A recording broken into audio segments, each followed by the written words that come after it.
we have to go on the, I can go.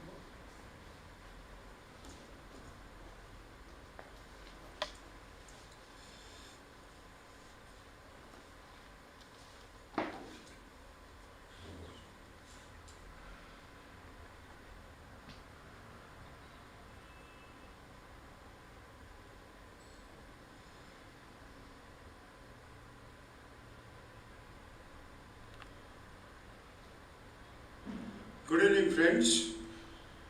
The News of World Culture extends to you all a very warm welcome to this evening's talk on the subject Meditations by Marcus Aurelius. All of you know of the great philosopher king Marcus Aurelius. Sri T.K. Jayaraman is going to speak on this subject.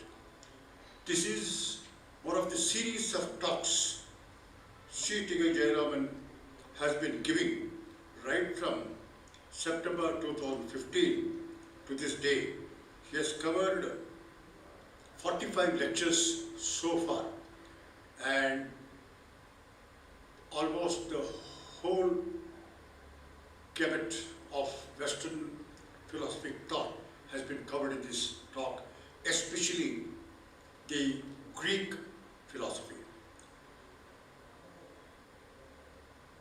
Sri T.K. Jayaraman has also been contributing articles to various publications, especially the publication brought out by the International Sufi Center. Some of it are an overview of Western philosophy, Sufism, Sufi poetry, Vedanta, Guru Granth Sahib, Hinduism, Theosophy and philosophy. To this she has contributed articles. And the other one is Popular Introduction to Western Philosophy, Essentials of Eastern Spirituality and Western Philosophy. And the third publication he contributed is on self-inquiry according to Ramana Maharshi. And the fourth contribution he has made is on the subject, the phenomenon of Chitti Krishnamurti in discovery of self, who am I? So Sri T.K. Jayaraman takes great pleasure in sharing the ideas, sharing what he has learned of the great world of ideas. So world culture and the general public through his lectures have greatly benefited by it, and we greatly appreciate his contribution. So with these few words of introduction, I welcome Sri T.K. Jayaraman and request him to deliver his talk. Thank you.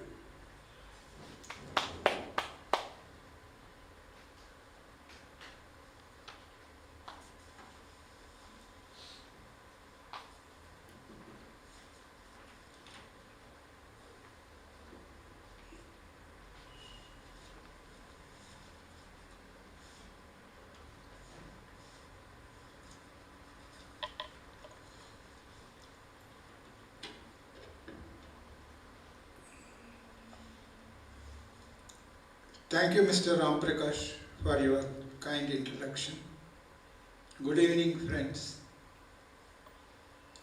Today is the last day of the year. So at the outset, I wish you all a very happy new year. And it is also in the fitness of things that on this last day, we are going to reflect on meditations of Marcus Aurelius. Marcus Aurelius was a Roman emperor.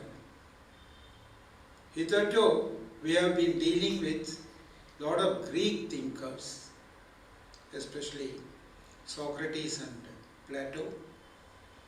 But now, our subject matter is about the Roman emperor. You must understand that Rome has taken a lot from Greek civilization. Actually, in those days, of course, Rome conquered Greece, and in the cultural aspect of Greece had been completely taken by Romans. As a result, the elites of Rome, they spoke Greek, and they were very learned in Greek.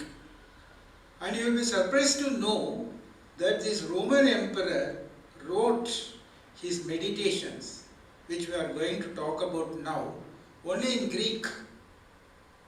So, it was the language of culture those days. So, the Roman philosophy is terribly influenced by Greek thinkers and Greek philosophy. Now, coming to Marcus Aurelius, he was one of the last 5 good emperors of Rome. He was the last one. So, great emperor. He was a very good emperor, and this has been certified by none other than Edward Gibbon, who wrote The Fall and Decline of Rome, several volumes, and his rule has been appreciated by many people, apart from his philosophic bent of mind. There were other great rulers, like I will just mention only the names. Nerva from 96 to 98 AD, Trajan 98 to 117 AD, Hadrian 117 to 138, Antonius Pius 138 to 161. Then comes Marcus Aurelius. His rule, remember, it is from 161 AD to 180. So all after Christ, which you have to remember. Earlier we have been dealing with all the philosophies which were before the Christian era, before Christ, like Socrates, Aristotle and other philosophers. But here this is a period which is much later. It is post-Aristotelian period. So this is much later, and this is also the time when there was a growth of Christianity. And you have to remember, in the initial stages in Rome, there was a lot of persecution of Christians. So there is all the background. As regards Marcus Aurelius, he lost his father when he was 3, and he was adopted. He was brought up by his grandfather, and he was also the nephew of the Emperor Hadrian. So he belongs to that royal family, very closely related to the royal family. So, and another practice those days, up to this period of Marcus Aurelius, the emperors, always they adopted somebody, some competent person to become their successor. So in fact, Hadrian, he adopted somebody known as Antonius Pius, and at the same time he told him his successor should be this Marcus Aurelius. So even at a very young age, they discovered the potential in him to become an emperor. So it was all decided. And remember, Marcus Aurelius was born in 121 and he ascended the throne only in 161. That means 40 years. Only at the age of 40, he became an emperor. And he had very good education. He had education in Greek, Latin, classics, rhetoric and all that. But then, even at a very young age, even from the age of 12, he was infatuated with Stoicism. It's a current of philosophy which was prevalent after Aristotle. It is a current of thought. It's in the Hellenistic philosophies. That is the Stoicism. So he had that bent of mind. He was very much a very reflective type, thinking type. It's not that he was not interested in pomp and show and all that, which is very peculiar, which is the proper thing for all the royal families. They always like that. But he was completely different. So that point we have to remember. And another thing is, when he became an emperor, Another person also, he became a co-emperor. He was also the adopted son of his adopted father. His name was Lucius. He was not much distinguished, but he was co-emperor with Marcus Aurelius, which you have to understand. But Marcus Aurelius did most of the work, and this was quite a peculiar system at that time. Not everybody had a co-emperor, but Marcus Aurelius had a co-emperor with him. He married his own cousin Faustina in 145. He had several children, and some of them died quite young. And other notable things is he faced a lot of difficulties when he was emperor, in the sense he had to participate in a lot of wars, enemies, all these things were there. So he was not, don't think he was an armchair philosopher, just contemplating and all that, writing books. No, he was not that. He was in the very thick of rulership, kingdom, problems, these things, enemies, plotting, and he had to go to wage war. And at that time in 165, 166 AD, plague ravaged the entire Rome. So he had to face all that. So this much, if you understand about his life, that's quite sufficient. Now we will come to our main topic. Meditations. Of course, the word is a nice word, meditation. Always it is related to spirituality. But if you take the normal verb, meditate. I was meditating on this issue. It's deep thinking. When you reflect on something, with all concentration and all that, then the word used is meditate. That's quite a good and a serious word. When you are meditating on something, it's really a very serious business. What is the origin of this meditations? Marcus Aurelius, he was just keeping a notebook, personal notebook with him. And as I already told you, he was a deep thinker, keen observer of men and matters. A man given to introspection, self-analysis, examining his own thoughts. So these were all the qualities in him. So even in the thick of his busy life, he used to jot down his own reflections and also exhortations and advice. That is very important. He was examining his own actions, whether they are correct or not, and he was also telling his own mind how to act, how to live this life. That's important. And whatever he wrote, they're all very, today, this book, a slender book of only 200 pages, it is considered as a literary classic. Several great men, like Goethe, Pope, the literary, and Pope, Frederick the Great, the Austrian emperor, and recently Bill Clinton, and also there was one Chinese prime minister, I forgot his name. They were all very fond of these meditations, because it's a very beautiful book. The reflections, why? Because they are universal. That's what we have to understand. Even though things happen in somebody's life, and when a person thinks, reflects on the events of life and their correctness, all that, then it has great appeal to all thinking people. So in that respect, we can say this is a wonderful book of philosophy.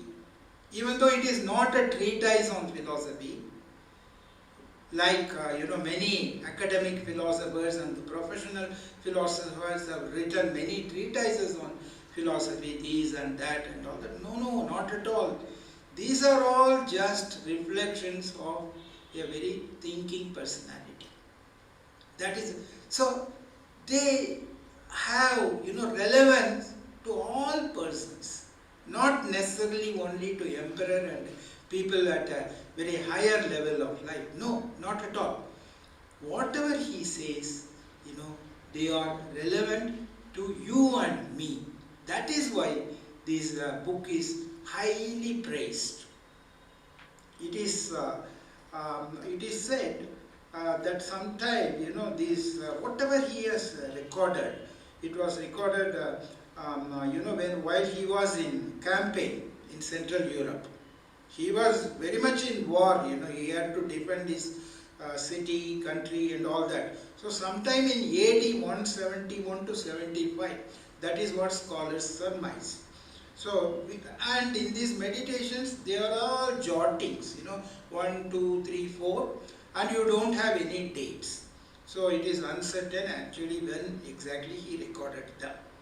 So about these personal notebook, first time a scholar known as Themistus mentioned in AD 364. The Greek title for it is not Meditations, it is only to himself. It is only to himself.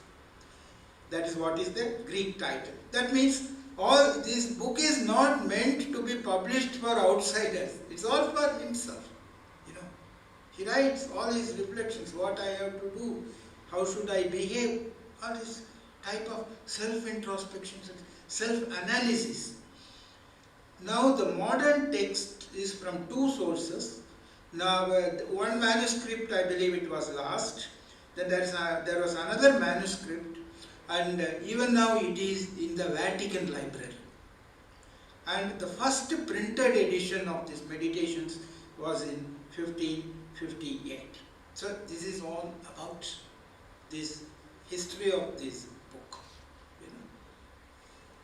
And there is absolutely, you don't have chapters, because it is just his jottings, personal jottings. 1, 2, 3, 4. That number is there. We don't know whether originally he gave those numbers or the editors gave those numbers. We do not know.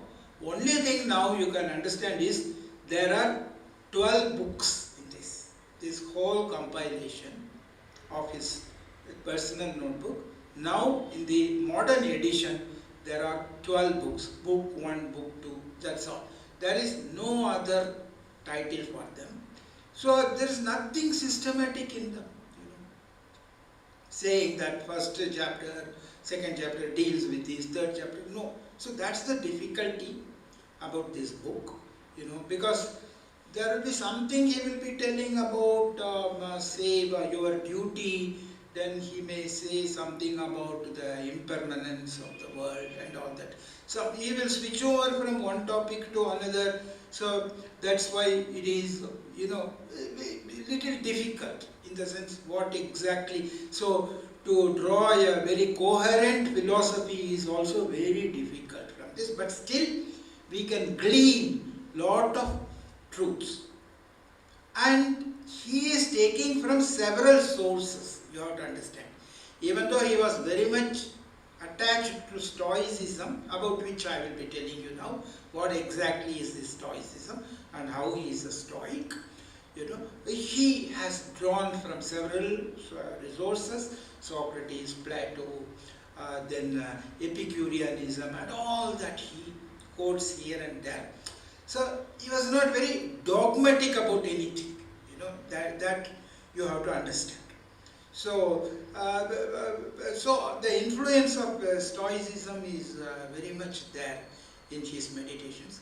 So now the plan of my talk here will be, I will tell you something about what is this Stoicism. See, even today, when you say who are the most well-known Stoic philosophers and all that, even though he was not an academic philosopher, people will immediately say, why don't you read Marcus Aurelius' Meditations? So that is the renown of this book. So, but then we will now, I'll tell you what exactly is this Stoicism. Earlier I had given a talk on Stoicism, be that as it may. Let us just see what exactly is this current of thought. Now, Stoicism, the word itself, it has come from the Greek word stoa, S-T-O-A. Stoa means the, pillar, ornamented pillars, the porches, you must have seen in all the art books and all in Greece, ancient Greece. So, these thinkers used to walk up and down and discuss along with their disciples. So it has nothing to do with the thought. So anyhow, it is called Stoicism. Now, who was the founder of this Stoicism? There was a philosopher known as Zeno. Once he was wandering here and there in search of Socrates, I believe, but they said, this was later, they said that Socrates is no longer there, he is dead and gone and all that. Then he went, he goes to some bazaar and purchases some book, reads it and all.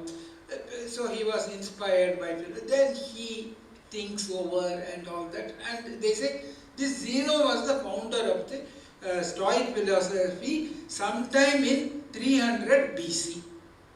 Okay. Then afterwards he had his own disciples and all. Several people came, Chrysippus and several names are there. So it all started around 300 BC. This Stoicism. It has got its own tenets. They are quite important. I'll tell you what are those broad things. And Stoicism itself, if you go to the history, you have the earlier Stoicism, middle Stoicism, later Stoicism and all. And as regards Marcus Aurelius, he comes at the end, later. Later, Roman Stoicism. It's actually the Roman Stoicism is a later Stoicism. Remember, Marcus Aurelius himself, he visited Greece. Greece was under Rome. Rome conquered Greece. So he established different schools of philosophy. He just, he helped people establish schools of philosophy. That means he was not a very dogmatic person. And now coming to, I said I will tell something about Stoicism. What are the Stoicism? In this philosophy, it's very beautiful. It has got three parts. Remember it. One is physics.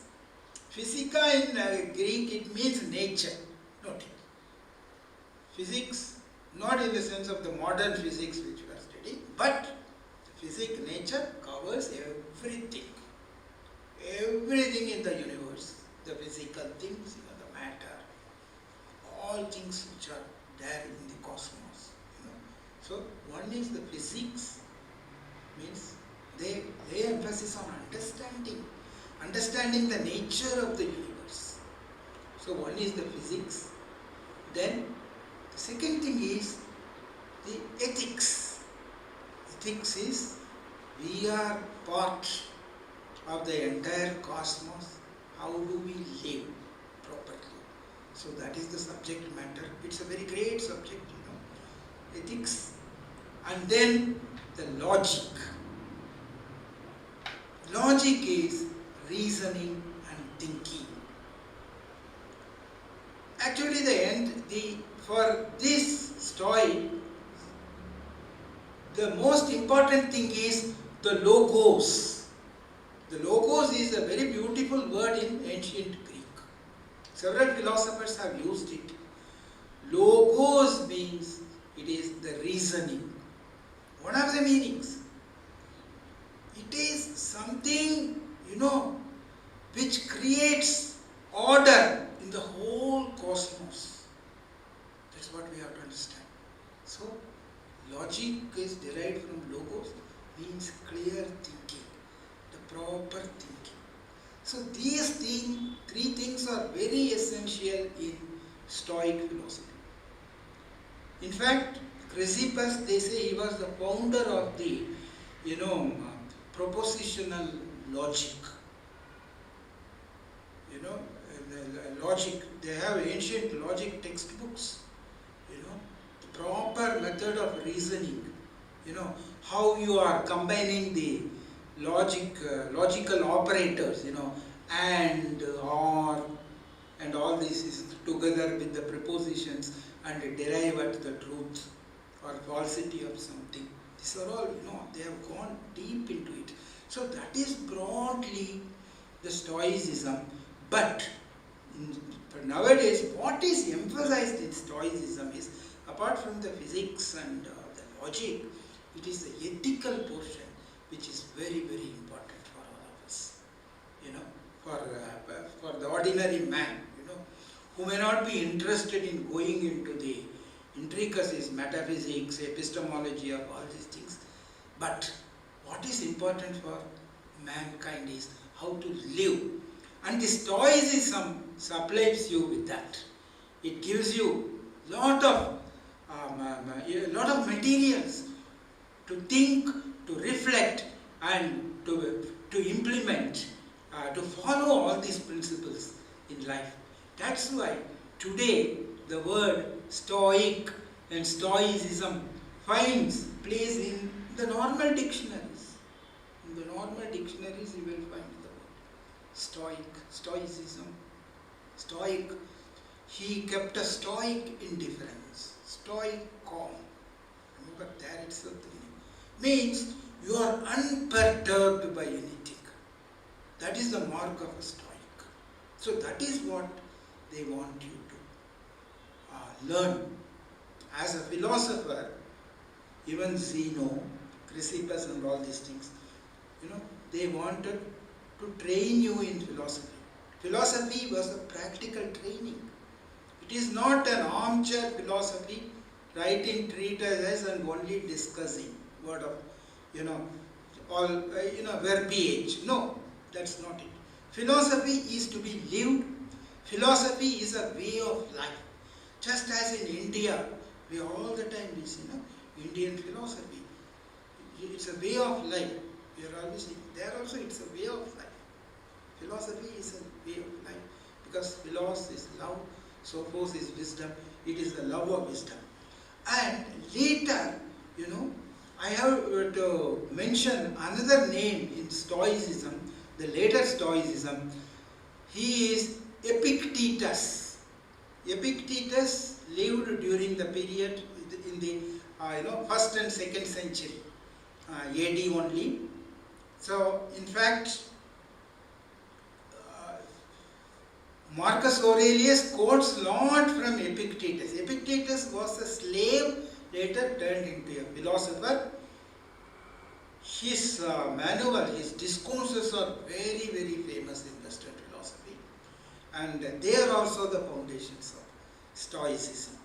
So, Epictetus also, while training philosophers, he chose 3 areas. Again, they correspond to the physical, the ethical, and the logical. See, we all have these desires, aversions, and all that.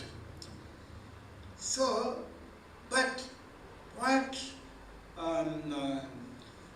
Epictetus said was, we have to understand nature, universe, cosmos, and we have to examine whether all our desires and aversions are in harmony with nature.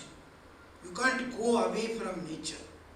So that is the physical aspect. That was a very important topic, our desires and aversions in Stoicism. Then we always have impulses to act, See, we have lots of experiences, then suddenly, they create a lot of impressions, and we have the urge immediately to act. Like anger, emotions, anger, greed, all that, we act out of them, we are not able to examine them. So, impulse, we have impulses. So, this is something to do with ethical, this topic. Then, we have another area where these Stoic philosophers concentrate. It is the logical, that is, you have to be free from deception, falsity, hasty judgment before you conclude anything, before you accept anything. Because whenever, things are happening, we immediately form value judgments. Just you look at it, this is somebody is drinking some wine, maybe immediately you come to a conclusion, oh, he is a drunkard. You come to a conclusion, you don't examine things, you don't examine the circumstances and all that. So, this is the problem. So, these Stoics, they wanted to examine everything, So, these three areas are important in Stoic philosophy. So, scholars say that these three topics are key to understanding Marcus Aurelius' meditations. So, this is the relation between meditations and Stoicism. Now, let us go to the proper topic of meditations. What exactly he is telling and what he wants us to do. First thing we have to understand in Marcus Aurelius' thought is, see, he wants us, to examine everything from the cosmic viewpoint. So, like the entire universe, point of view of cosmicity, cosmic. The word cosmic itself means the universe where there is some order, remember it. So already the logos is contained in it. It is not something, some haphazard, conglomeration of materials, this and that, and left to chance or something. The whole universe is ordered because of logos. This is the most important principle in Stoic thought, and more so Marcus Aurelius. The whole universe, is one thing that we have to understand. And you are a part which we fail to understand. Every person, every living person in the world, he is a part of this universe. Once you realize that you are only a part, and also the thing is, you are sharing that logos. That's very, very important. The divine logos, Heraclitus called it as a divine fire. They are taking from Heraclitus also. And you are all the spark. This simile is used in many spiritual disciplines. There is the divinity, and all people, all of us are sparks. The man, because he is the higher animal, you have lower animals and all that. But when man is evolved and he shares in himself the logos of the divine. So this is very fundamental and axiomatic in Marcus Aurelius' thoughts. And it is because of this, logos is reasoning, rationality. So he says, remember, you are all rational beings. What governs you is reason. Though sometimes we forget it. That's the problem. That is always the problem. So he says, you have to be very conscious of this. That you are a part of these logos, you are a part of the divine spark, and therefore it behoves you that you, because of your rationality, you all have to live together. The human society, you all have to live with the other souls. You have to live with them. That means you cannot be antagonistic. You have to love all the others. He says that follows from this principle because you are a part of the divine and he or she is also a part of the divine. So everybody is a part of the divine. Then that means we cannot be fighting with each other. So we all have to be together. He says this type of ethical behavior follows from the physics, which says that the entire universe is one city, one family, and you are all part of it, and you also share that rationality. So in several places, he is telling that, in his meditations. So don't forget that, So when you remember that, all the other things follows, and it appeals to you, and it appears to you, it's a robust common sense. He is not saying something very mystic. What he says is entirely true. You and I can accept. So he says this is very fundamental. The cosmos, the logos, the rationality, the reason. So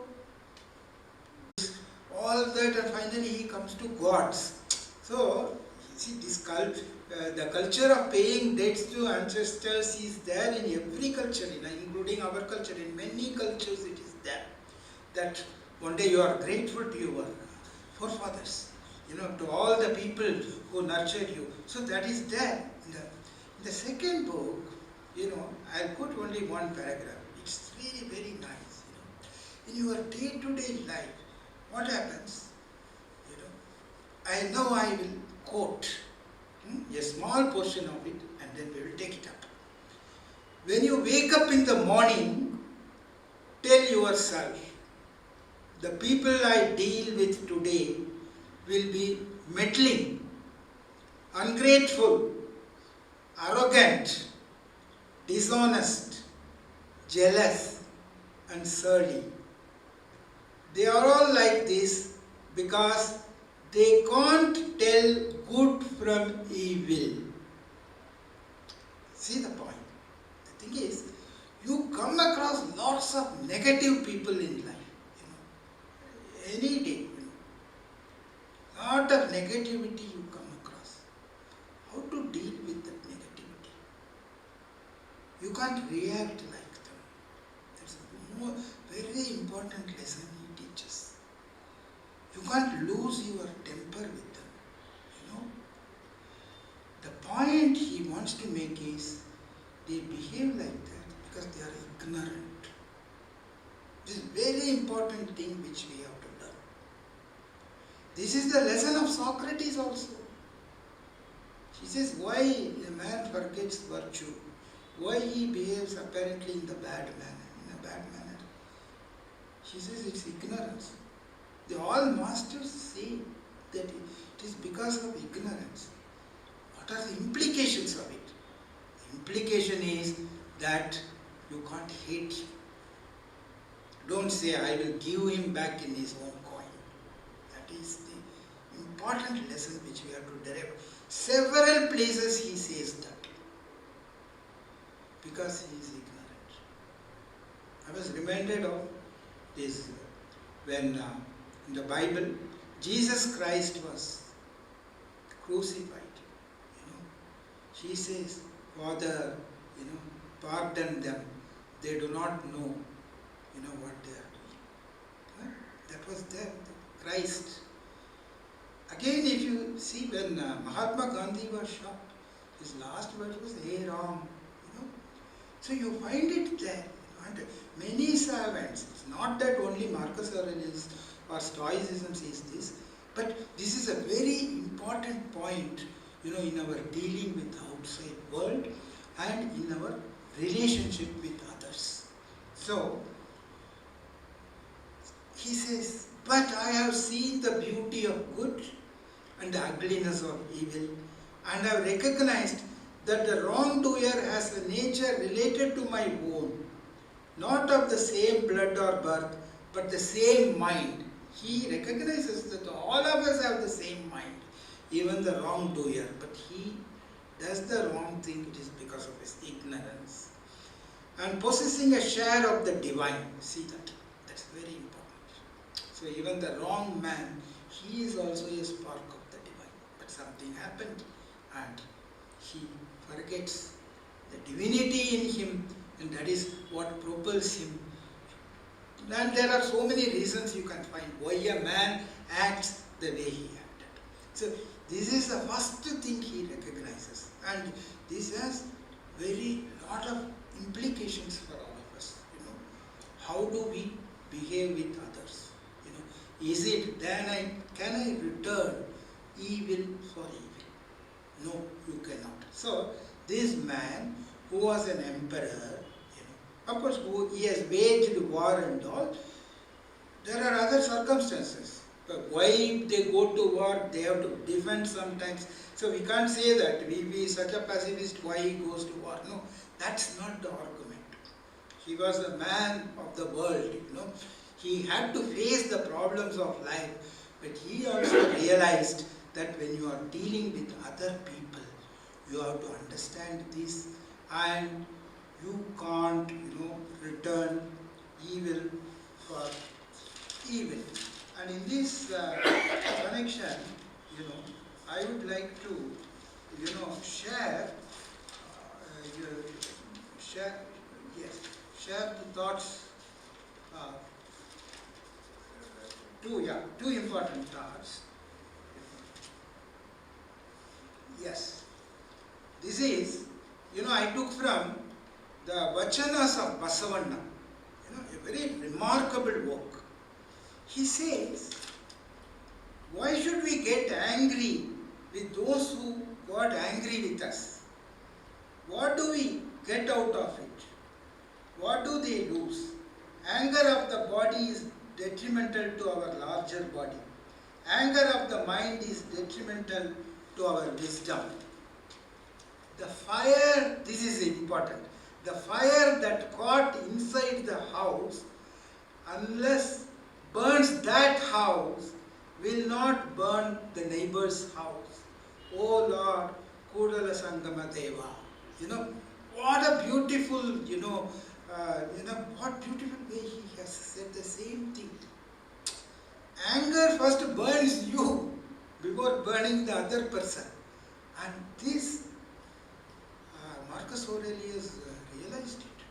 Many places he says how these negative emotions, when you come across, when you retaliate in that fashion, it destroys you.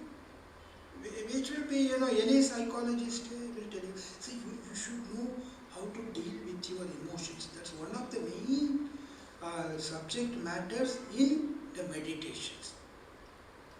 Yes. So, I told you about the rationality, logos and cosmos. Then another important philosophical truth in meditations is about the flux, the change, the impermanence in the world, in the cosmos. You take the cosmos, at every level, things keep on changing. Physical level, we know, physics, chemistry, we know what is happening to matter, apart from matter, with the living being, what is happening in your mind, endless thoughts. So at different levels, what is happening is this change and this flux and this impermanence, it's the permanent feature of this life and this universe. So he says, please understand it. Understand. So it has got lots of implications. When you understand it, so it is similar to what you find in the Buddhism. Buddhism, this is very much emphasized. And how one thing is caused by another. They have a very beautiful, in Buddhism, they have the, conditional origination. In Buddhist philosophy it is called. So more or less he is coming to the same thing. One causes the other, this causes the other, that causes the other.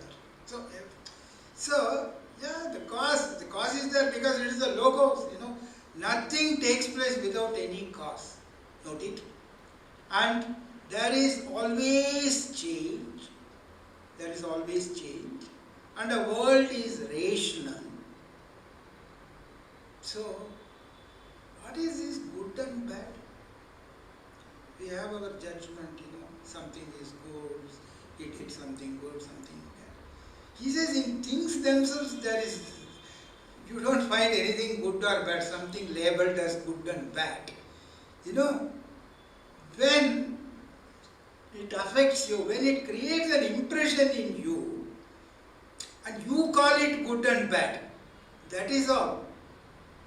Suspend your judgment. He says in the universe there is nothing good and bad. Why? Means it has to go on. It has to go on. There is cause and effect. Cause and effect. It is a rational universe. So, that is what is known as the destiny. You are placed by that logos. In the universe you are placed.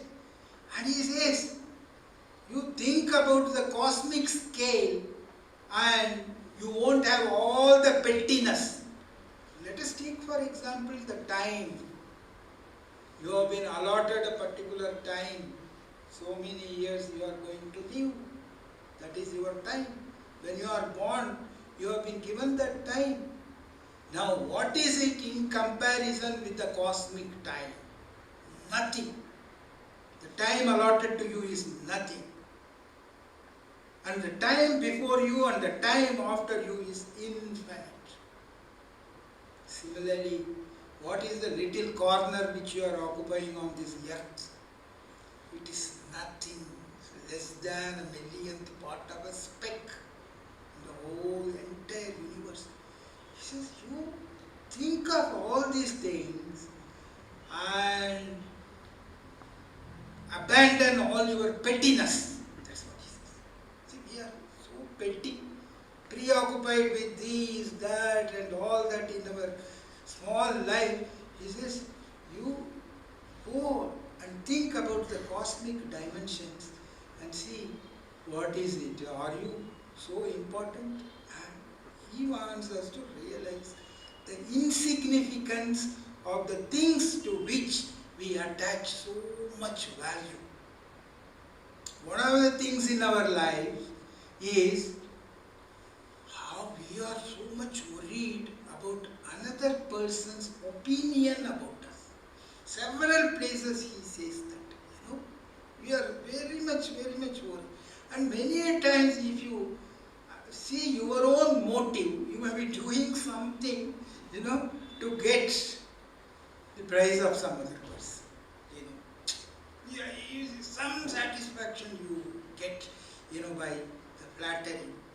See, flattery, even the flattery itself, is nothing but, according to Lord Chesterton, it is the praise, undeserved.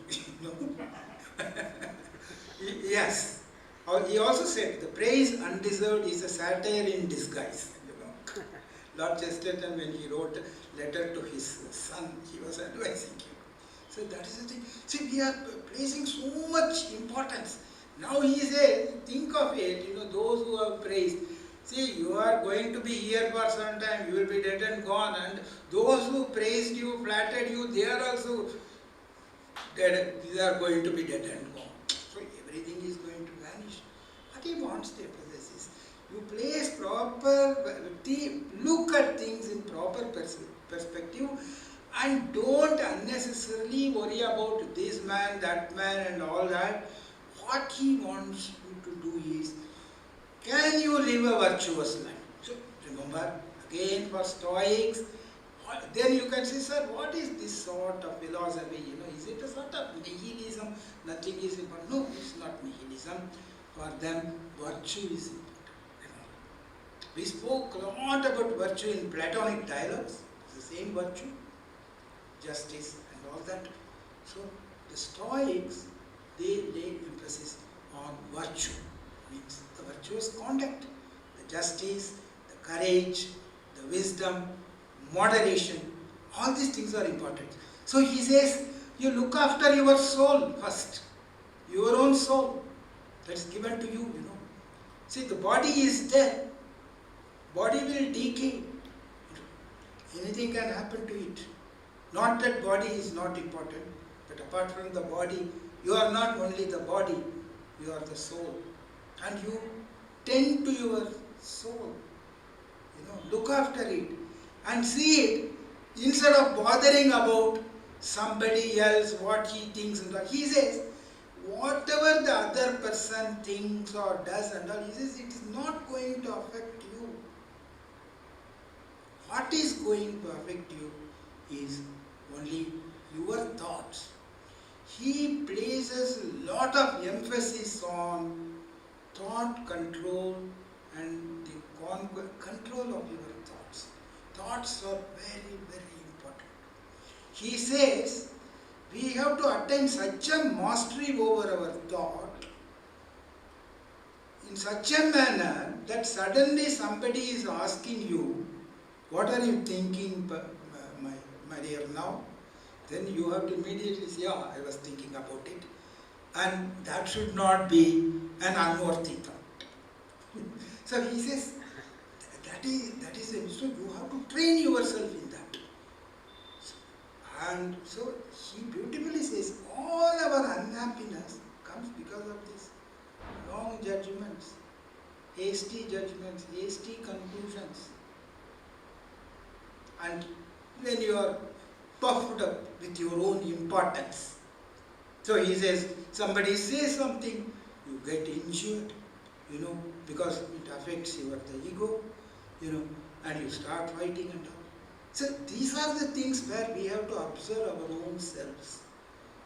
Exactly. And don't react immediately. Examine that. So, as a Stoic philosopher, he says, examine every event logically. The logical analysis is important. That means you should have the ability to take criticism. Criticism, just because you are criticized, don't have an outburst of anger and all that. He says, if somebody tells you something which says that you have done an improper action or you have said something improper, then he says, you examine the truth of it. Instead of, saying that he insulted me and all that and going and fighting with him. So this is what he wants you to cultivate. So whatever his observations, I have to tell you, they are very, very relevant for the ordinary man, normal man. It's not just for a sage. This all nowadays you find a lot of self-help books. How to win friends and influence people, positive thinking, this, that and all, how to do this. But this is, self-help, manual par excellence, I would say.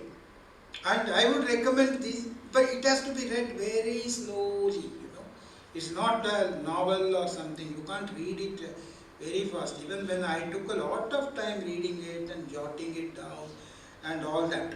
So, that is one thing. So, this is the thing. So, he analyzed, so virtue is important, control of emotions, especially the anger. Then, where, things do not concern you, he says, you have to cultivate the supreme indifference. Many things, we need not get involved.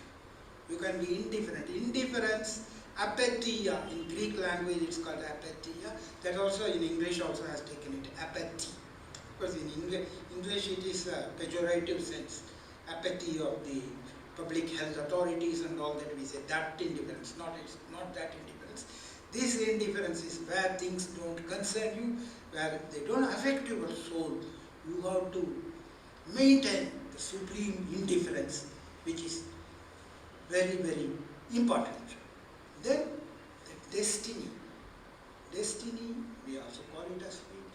See, remember, there are certain things within your control. But there are many things which are beyond your control. When you see events, many events taking place, which affect you in one way or another, suddenly you get something very nice, you never expected it, something very good happens to you, something bad also happens. So, what you call as the vicissitudes of life, the changing fortunes, that's the nature of life, So, there is something inexorable, the destiny is there, It is the observation of many philosophers that there is some sort of destiny where, see, your control is very limited. You have little freedom, no doubt. It's not that you are completely bound. You have a little freedom. It is like an animal which is tethered. It has the freedom of movement within that radius of that cord, but not beyond that. So we have to understand that. We have to understand our limitations. So we don't have absolute freedom. There is always something like destiny. That means things happen. So cultivate that spirit of acceptance of things. Certain things you have to accept. Some death happens in the family or close circles. What can you do about it? You have to accept. So it's pure, it's common sense. It is also wisdom. Many things what is in your control, there you have to be careful. Your emotions are in your control. Your attitude to others, it is in your control. You look after that. So that is tending your soul. How I behave with the other person. Sir, tell me when it is time, then I will come. You have to, tell me, can I take another 10-15 minutes? Okay. Yeah, so that's very good, because he has dealt with many subjects. It will be never ending, but I will still try to, cut it short. Without sacrificing the important, points. So this is one thing, is the destiny. You have to accept things. Acceptance is very important in life. You can't cry much about it. Of course, he talked about the brevity of life. Shortness. Shortness means compared to the cosmic scale.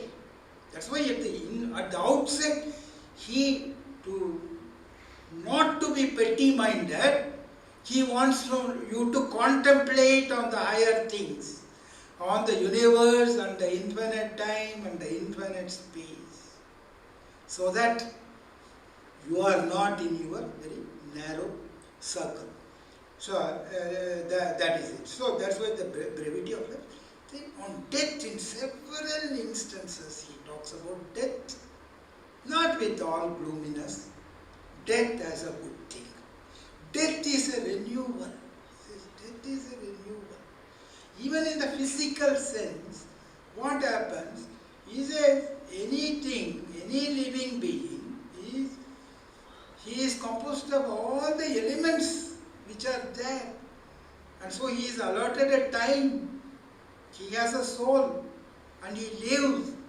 And when the time comes, he has to depart. And even the material things, they all mingle with the earth. So, what is from nature goes back to nature. Whatever emanations coming from that, it goes back. So he says, what is there, to worry about it? What is there to be afraid of? For every birth, there will be an ending. For every beginning, there is an ending. This is universally true. All the scriptures say it, But here it is common sense. He is not invoking anything. He says it is common sense. Death is a renewal. Death is a renewal in every sphere. Plants, animals and all that. After all, he says nature is a very wonderful transformer. It keeps on transforming things. Take one with the other and all that, create new things. So in nature it is very common, renewal. So take death as that. And when you live so well with virtue, taking care of your soul, with looking after your beauty, he says is very, very important. Because in the society, we all have our role. Everybody, the teacher, the artisan, the doctor, everybody is given a role in the society. So he says, you have come only for that.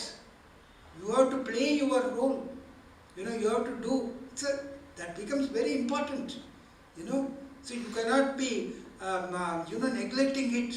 He says, when you get up in the morning, you feel like again, be under the blanket, feeling a little lazy and all. He says, immediately you think you have been created only for some work. Some work is awaiting you. You have to get up, get ready, go and do your work. So, this philosophy is a practical philosophy because we have to play our part in the world. We have to do it. Not that we have to sit and contemplate something. We have to do our work. So many places he reminds you of your work, what is to be done and all that.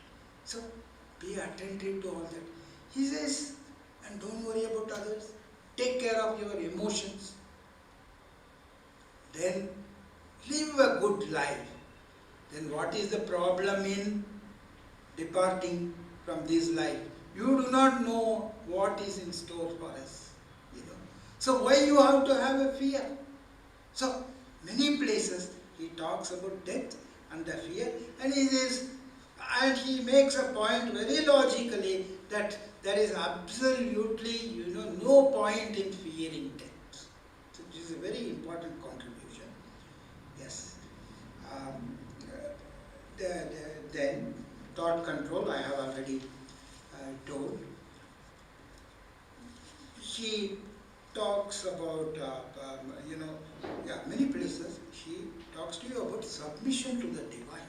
So that means that is again the Logos, the supreme Logos which has planned. When he talks about accepting the fate, destiny, what is happening, he also says the whole is in harmony and there are several parts. So whatever is done to the part, he says it is destined for the good of the whole.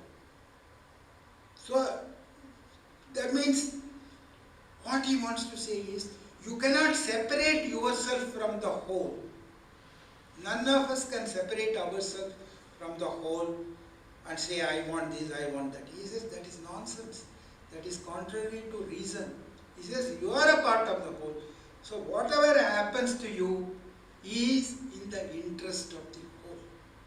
So if you have that understanding, you will not have any fear.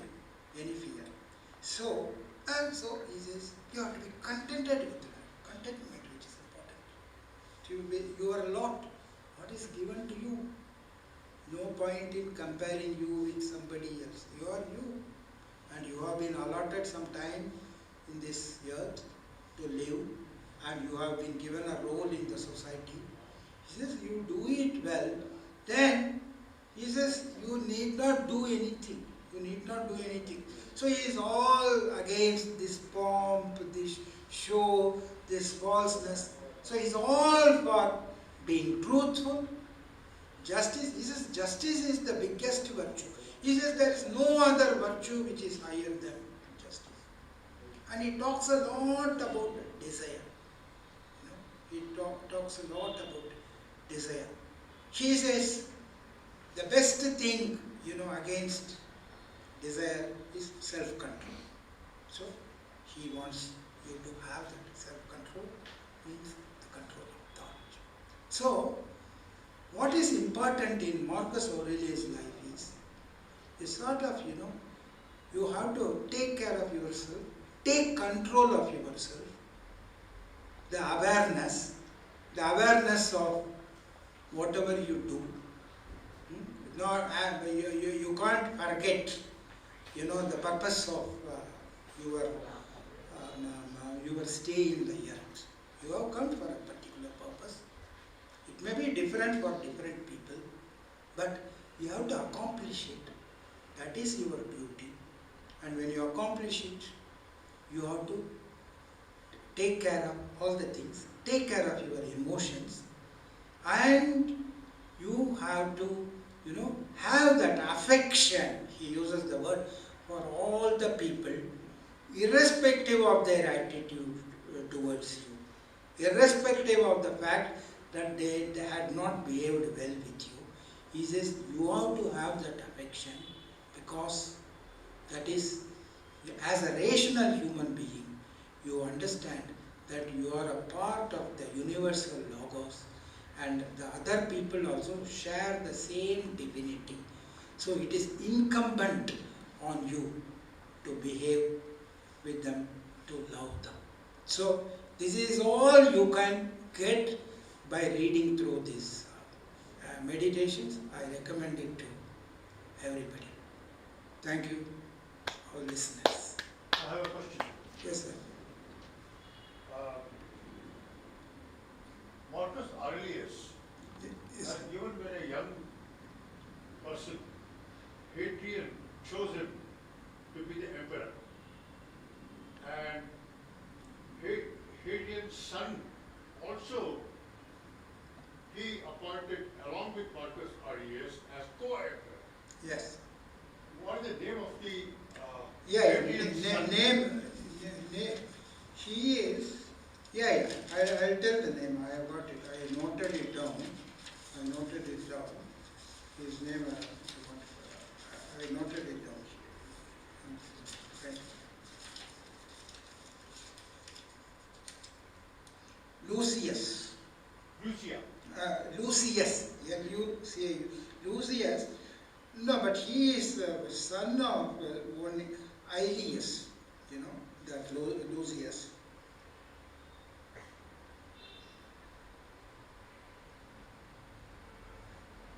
I think son of a senator, right? Yeah, they all from the royal, it's a little complicated, so I did not go much into this.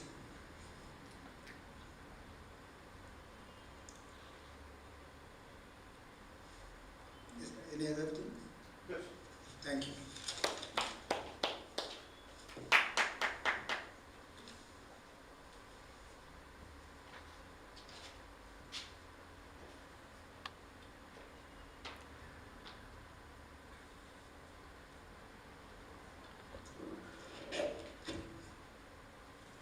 Thank you, Mr. Jayaraman, for a very enlightening talk on Marcus Aurelius. I have only one or two points to make about the Christian era. I think the word Christian era is now more or less given up. Firstly, because it connotes a certain bias towards a particular tradition or chronology pertaining to a particular tradition. And secondly, because nobody knows when Jesus was born. It is only assumed that he was born on 1st AD or whatever. But absolutely there is no evidence at all when he was born and when he was crucified or when he attained martyrdom. So they call this as common era, which is acceptable to people of other cultures also. And second point is about the great merit of the Roman Empire during these 5 great emperors which the speaker mentioned. The era of Marcus Aurelius can be said to be the golden era of Roman Empire. Very important point to be noted is that Hadrian, the great emperor of Rome, following the tradition, he did not appoint his son or his relatives as his successors. He chose from among the common people of cultured class, identified the potential and virtues and capacity of others outside his family and chose them as successors. He chose Lucian, who was son of a senator, to succeed him. And Marcus Aurelius was very young, maybe 17 or 18. So Hadrian was so wise that he identified Marcus Aurelius as a rightful successor to be the emperor of Rome, and he appointed Marcus Aurelius as co-emperor of the Roman Empire. But the beauty is that Lucian, though he was co-emperor, he understood and recognized the great merit of Marcus Aurelius, and they had between them the distribution of responsibilities. But it is said, according to the historian Gibbon, that Lucian gave most of the very important portfolios to Marcus Aurelius. He assumed a lesser role in the interest of Roman Empire. These are all great virtues of administration, of governance. I think this we must mark.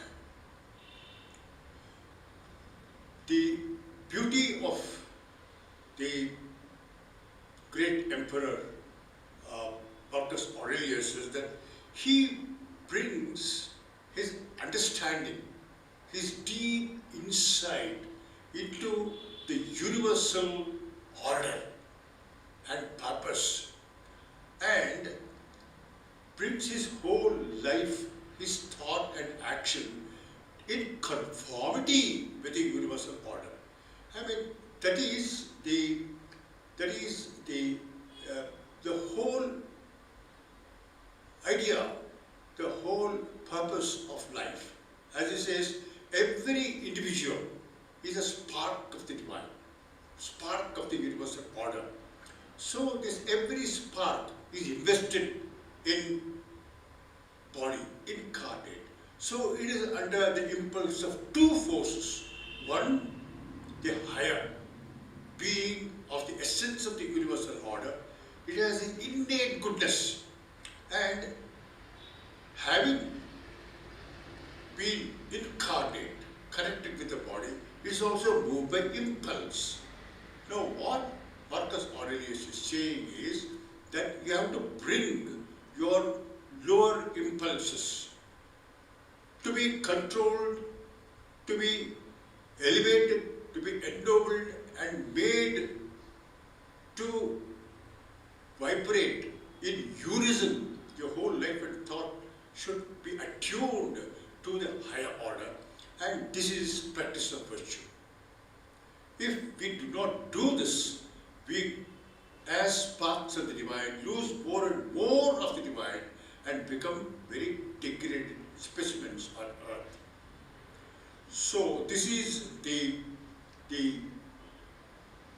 whole philosophy of Plato, of the great Indian sages, of the Bhagavad Gita, of the great Gnostic philosophers, of Taotic, of Lao Tse. This is universal philosophical wisdom which Marcus Aurelius understood and then brought his whole life in conformity with it. And he was a practical philosopher. He had to wage war to safeguard the empire from the invaders. So most of the time of his rule during his time of his governance, he had to spend in the battlefield, in the borders, to ward off the invaders. And even during the campaign, he continued his meditations. Even in the midst of war, he continued his meditation and wrote down the jottings. So he may be called one of the great examples of the great Indian ideal of Rajarishis. He was indeed a Rajarishi. And it is said by Gibbon that during his other time, when he was in Rome, he would give public talk to the general public to share his wisdom, and it used to be very well attended. So he gives he's a historical example of ideal ruler. And the book Meditations is available, freely available. So it will be, these days there is so much of emphasis on meditations, and all sorts of practices are done in the name of meditations. It is merely breathing and postures. All that is not meditation. Meditation is thought, directing the thought, single, undisturbed thought in one direction, that is towards the truth, towards the reality, towards the true self. And it is self-examination, it is self-study, so as to bring our whole of lower nature to conform with the higher order or the cosmic order. So this is meditation, and it will be very good if every one of us have this splendid book of meditation of Marcus Aurelius and read them every day, one part a day, and see how we can apply it and improve and elevate our life to a higher virtue and bring our lower nature to conform more and more with truth, more and more with the universal order. So with these closing remarks, on behalf of the Indian World Culture and all of you, I thank Sri Jayaraman